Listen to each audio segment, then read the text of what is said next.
In this demonstration, we're going to spend some time talking about how to break into a Windows workstation. Our goal is to help you understand how easy it is to break into a Windows 10 system if you have physical access to the machine. As such, physical security should be a very high priority on your list as a security administrator. As you can see, we have the administrator and test out user here on the side.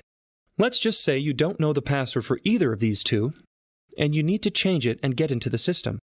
Well, that's actually really simple. All it requires is a little know-how and a Windows 10 install disk.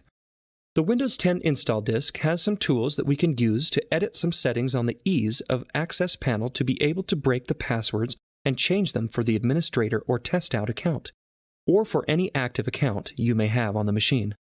I'm going to interrupt the boot and press any key to boot from the Windows install disk here in our CD drive. We could also have used a USB bootable drive, so right here in the Setup window, we're going to click Next. Instead of hitting Install Now, we're going to hit Repair Your Computer. Let's go to Troubleshoot, then Advanced Options. Here you can see that you have a few different options. What we're going to do is use Command Prompt to get into the Windows file system on our machine. We're doing this while being booted from the install disk, so this gives us a little more liberty to access the system's file system. Let's go to the main drive. Normally, that's denoted as the C drive in most systems, but in my system, it's the D drive. So I'm going to go to the D drive and take a look at the directory. Notice that the Windows file system is right here in my D drive, so I'm going to change directories and go to Windows System 32. Once in the System 32 file folder, I'm going to rename the file osk.exe as osk.old. Then I'm going to rename cmd.exe as osk.exe. What I'm doing is renaming the osk.exe file, which is basically your on-screen keyboard for Windows 10 when it comes to your touchscreen. But the keyboard is also active for any Windows 10 image, so you don't have to have a touchscreen to use it. Since I'm changing that to the osk.old, I will need to change it back later if I don't want to completely break a function on my computer. I have changed the command prompt file cmd.exe to the osk.exe. What this does is when the system is going to call up the on-screen keyboard, instead of calling up the on-screen keyboard, it's going to call up the command prompt. Why is that important? Well, because you can get to the on-screen keyboard before you walk into the system.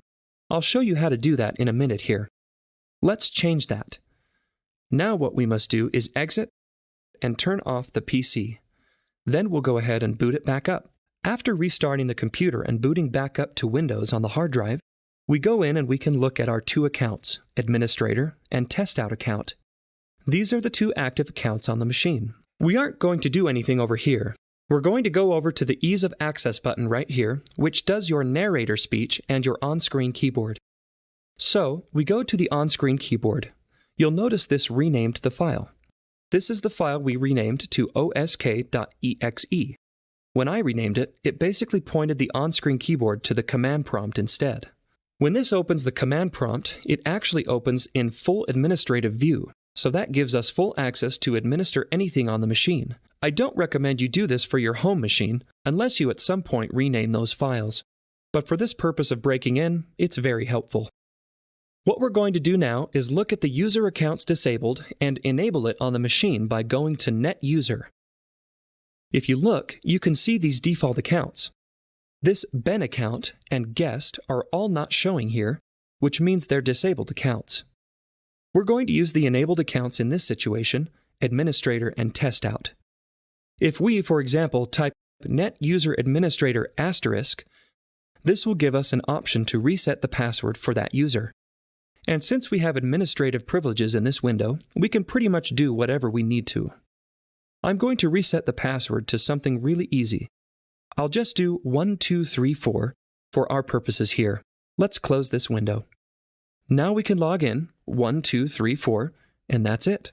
So as you can see, it's actually very simple and easy to break into a Windows 10 machine.